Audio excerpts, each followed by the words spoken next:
తాకట్లో ఉన్న మీ బంగారాన్ని విడిపించి ఆ రోజు ఆన్లైన్ రేటుకి కొంటాం. Sharma gold company.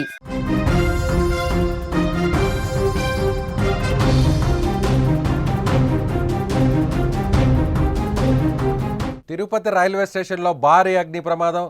రాయలసీమ షిరిడి ఎక్స్ప్రెస్లో మంటలు. లూప్ లైన్లో ఆగి ఉన్న 2 రైళ్లలో మంటలు. భారీగా ఎగసిపడుతున్న మంటలు. మంటల్లో పూర్తిగా దగ్ధమైన ఓ బోగి. భయంతో పరుగులు తీసిన ప్రయాణికులు. ప్రమాద సమయంలో పక్కన ట్రాక్ పైకి వందే భారత్ ఎక్స్ప్రెస్. మంటలను అదుపు చేసిన అగ్నిమాపక సిబ్బంది.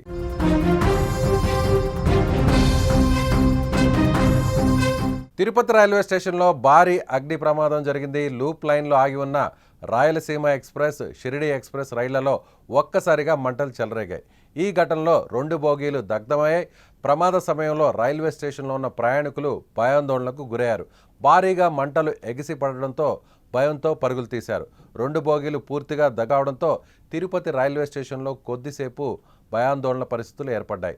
సమాచారం అందుకున్న వెంటనే ఫైర్ సిబ్బంది ఘటనా స్థలానికి చేరుకొని మంటలను ఆర్పే ప్రయత్నంలో నిమగ్నమయ్యారు. అగ్ని ప్రమాదానికి గల కారణాలు ఇంకా స్పష్టంగా తెలియరాలేదు. రైల్వే అధికారులు ప్రమాద కారణాలను గుర్తించేందుకు దర్యాప్తును ప్రారంభించారు.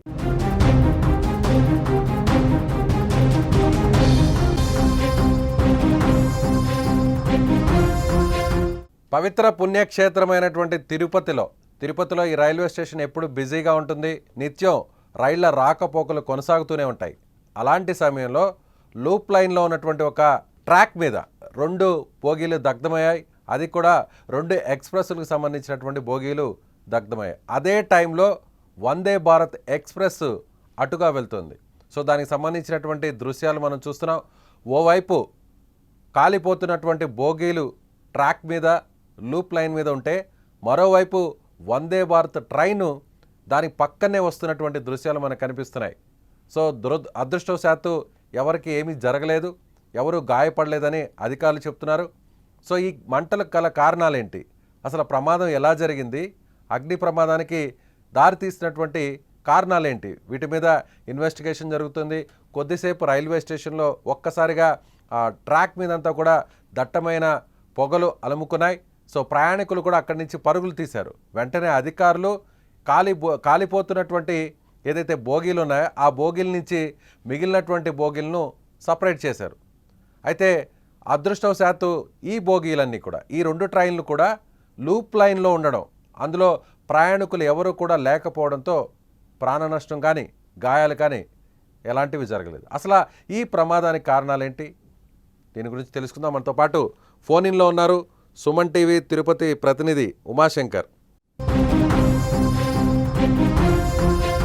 విజయ్, ఇది 1:45 జరిగినట్టుగా తెలుస్తోంది.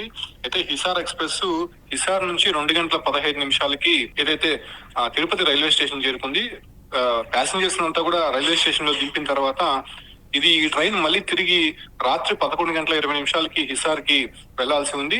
అయితే 46 గంటల ప్రయాణంగా ఉంటుంది కాబట్టి ఒకసారి ట్రైన్ ని చెక్ చేసే క్రమంలోనే దాన్ని గ్యారేజ్ కి తరలించే ప్రయత్నం చేస్తున్నారు. ఈ క్రమంలోనే లూప్ లైన్ ట్రాక్ పైన తీసుకువెళ్తున్నటువంటి సమయంలో ఒక్కసారిగా ఆఖరిగా ఉన్నటువంటి బోగిలో మంటలు చెలరేగినట్టు గుర్తించారు. దీంతో వెంటనే మిగతా బోగిల్ని కూడా అక్కడ నుంచి చేసి ఆ ఒక ట్రైన్ కూడా ముందుకి పంపించేశారు. కాకపోతే అదే సమయంలోనే పక్క ట్రాక్ లో ఉన్నటువంటి రాయలసీమ ఎక్స్ప్రెస్ కు సంబంధించి డీజిల్ కంట్రోల్ బోగి కూడా పక్కన కొంత పాక్షికంగా దెబ్బతిన్నట్టయితే తెలుస్తోంది. దీంతో ఈ హిసార్ ఎక్స్ప్రెస్ కు సంబంధించినటువంటి బోగి పూర్తిగా కూడా కాలిపోయింది. అయితే ప్రాథమికంగా అక్కడ ఉన్నటువంటి ఫైర్ ఎక్సిస్టెంట్ తో దాన్ని కంట్రోల్ చేసే ప్రయత్నం చేస్తారు. అయినప్పటికీ కూడా మంటలు తీవ్రంగా వ్యాపించడం, భోగి మొత్తం కూడా మంటలు వ్యాపించడంతో ఫైర్ ఇంజిన్ రావడానికి దాదాపు 45 నిమిషాలు పట్టింది. ఎందుకంటే రేణిగుంటలో మరో ఫైర్ యాక్సిడెంట్ జరగడంతో అక్కడి నుంచి ఫైర్ ఇంజిన్స్ రావడం కొద్ది లేట్ అవడంతో పూర్తిగా కూడా కాలిపోయింది. ప్రస్తుతం అయితే మంటలను అయితే అదుపులోకి తీసుకొచ్చారు. కానీ ఇదైతే ప్రాథమికంగా ఇన్వెస్టిగేషన్ అయితే మాత్రం జరుగుతోంది. కాకపోతే ఫైర్ ఆఫీసర్లు ఒకటే చెప్తున్నారు, తిరుపతిలో దాదాపు 40 degrees టెంపరేచర్ అయితే నమోదవుతోంది. సో ఆ కారణంగానే ఫైర్ కొంత వ్యాపించి ఉండొచ్చు. సో అదే మేము ప్రాథమికంగా తెలుసుకుంటున్నాం. బట్ ఇంకా ఏదైనా ఉద్దేశపూర్వకంగా ఇంటెన్షన్ గా ఏదైనా జరిగిందా అనే దానిపైన కూడా ఇన్వెస్టిగేషన్ జరుగుతోంది. సో ఈ ట్రైన్ కి సంబంధించి దాదాపు 5 రాష్ట్రాలు దాటుకొని హిసార్ కి వెళ్లేటువంటి ట్రైన్ ఇది కేవలం సోమవారం మాత్రమే స్పెషల్ ట్రైన్ గా తిరుపతి నుంచి వెళ్లేటువంటి ట్రైన్ గా చెప్తున్నారు. అయితే ఇవాళ రాత్రికి ఈ ట్రైన్ యథావిధిగా కంటిన్యూ చేస్తాము, మరో బోగిని దీనికి అటాచ్ చేసి పంపిస్తామని చెప్పి కూడా రైల్వే అధికారులు చెప్తున్నటువంటి పరిస్థితి కనిపిస్తుంది విజయ్.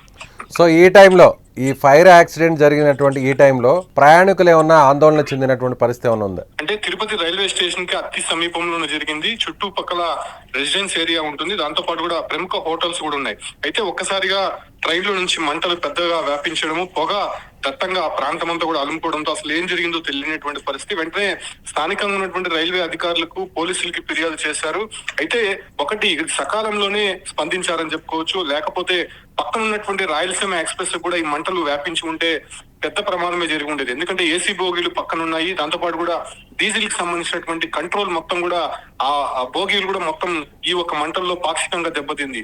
ఒకవేళ దానికి అంటుకుంటే మరిన్ని బోగీలు కూడా ఈ మంటలకి ఆహుతయి ఉండేది. ప్రస్తుతం ఈ బోగీలు మాత్రం తనిగా అంటే పక్కకి ట్రాక్ ఎటువైపు లేకుండా పక్కన ట్రాక్ లో ఉన్నటువంటి బోగిల్ని అంటించకుండా దూరంగా తీసుకువెళ్ళినటువంటి క్రమంలోనే ఈ బోగి ఒక్కటే పూర్తిగా కాలిపోయినటువంటి పరిస్థితి. అయితే ప్రస్తుతం ఇంకా అక్కడ రెస్క్యూ జరుగుతోంది, దాన్ని ఇంకా దూరంగా తీసుకునే ప్రయత్నం చేస్తున్నారు. ఎందుకంటే పలు రైళ్లకు కూడా ఇప్పటికే ఆలస్యం జరిగింది కాబట్టి దాన్ని పక్క ట్రాక్ కు తీసుకెళ్లి మరిన్ని ట్రైన్లు కూడా అక్కడ రాకపోకలు జరిపేటువంటి అవకాశం అయితే కనిపిస్తుంది. ఎందుకంటే 4 గంటల నుంచి కూడా రైలు రాకపోకలు ఎక్కువగా ఉంటాయి. రేణిగుంట జంక్షన్ నుంచి ఎక్కువ కూడా తిరుపతి మీదుగా వెళ్తూ ఉంటాయి కాబట్టి సో దానికి ఇబ్బంది కలగకుండా చర్యలు అయితే ప్రారంభించారు. కాకపోతే రాయలసీమ ఎక్స్ప్రెస్ ఇప్పుడు ఏదైతే పాక్షికంగా దెబ్బతిందో అది మరో 2 గంటల్లోనే వెళ్లాల్సి ఉంటుంది కాబట్టి దాన్ని కూడా కొంత ప్రిపేర్ చేసే ప్రయత్నం అయితే అధికారులు చేస్తున్నారు. ఎస్ ఉమాశంకర్, అదే విధంగా స్క్రీన్ మీద మనకు కనిపిస్తున్నాయి.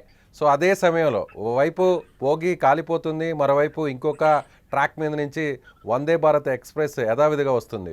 సో ఎక్కడ కూడా రైళ్ల రాకపోకలకు అంతరాయం కలగలేదనుకోవచ్చా? అంటే 3:25కి వందే భారత్ ట్రైన్ వెళ్లాల్సి ఉంది. అయితే అప్పటికే ఈ ట్రైన్ ఉన్నటువంటి బోగి లో మంటలు మొత్తం కూడా కంట్రోల్ తీసుకొచ్చిన తర్వాత అక్కడ ఉన్నటువంటి మొత్తం పబ్లిక్ ని మొత్తం పక్కకు డైవర్ట్ చేసి వందే భారత్ ట్రైన్ ని చాలా చాకచక్యంగా దాన్ని దాటించే ప్రయత్నం అయితే చేశారు. అయితే ప్రస్తుతం వందే భారత్ ట్రైన్ తో పాటు మరికొన్ని రైళ్లు కూడా అక్కడ నుంచి ముందుకు వెళ్ళిపోయినటువంటి పరిస్థితి. కాకపోతే దీన్ని లూప్ లైన్ లో ఉంది. ఈ లూప్ లైన్ లో ఉండడం కారణంగానే వచ్చేటువంటి రైలు రాకపోకలకు పెద్ద ఇబ్బంది కలగలేదు. కానీ ఆ మంటలు వ్యాపించడము, ఆ పరిసర ప్రాంతాలంతా కూడా దట్టంగా పొగ అలుముకోవడంతో అటువైపుగా రైళ్లు రాకపోకలు కొంతసేపు అయితే నిషేధించారు. దాని తర్వాత ఇప్పుడు యథావిధిగా రైలు అయితే కంటిన్యూ చేస్తున్నటువంటి పరిస్థితి కనిపిస్తుంది. Right Uma, thank you. So ఇది ఉమాశంకర్ చెప్తున్నట్టుగా సో ఇది ప్రాథమికంగా అక్కడ ఉన్నటువంటి అధికారులు చెప్తున్న దాని ప్రకారం చూస్తే అక్కడ ఒక్కసారిగా ఎండ తీవ్రత ఎక్కువగా ఉండడం, ఉష్ణోగ్రత దాదాపుగా 40 డిగ్రీలు నమోదవడంతోనే ఈ ప్రమాదానికి గల కారణంగా తెలుస్తుంది. అయితే ప్రాథమికంగా విచారణ తర్వాత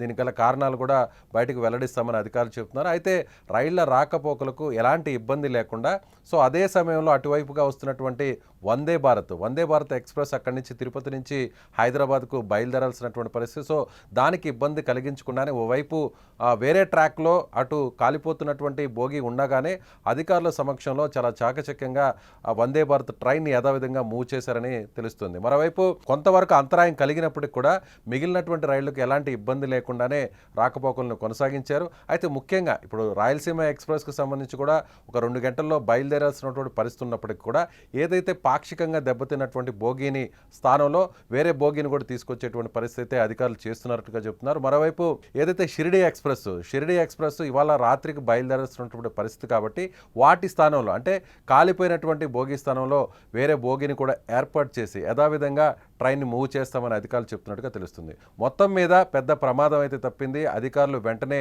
స్పందించారు. సకాలంలో అక్కడ సహాయక చర్యలు కావచ్చు, లేదంటే కాలిపోతున్నటువంటి బోగి నుంచి మిగిలినటువంటి బోగీలను వేరు చేయడంలో కావచ్చు, ఇవన్నీ కూడా సకాలంలో స్పందించారు కాబట్టి పెద్ద ప్రమాదమే తప్పిందనుకోవచ్చు.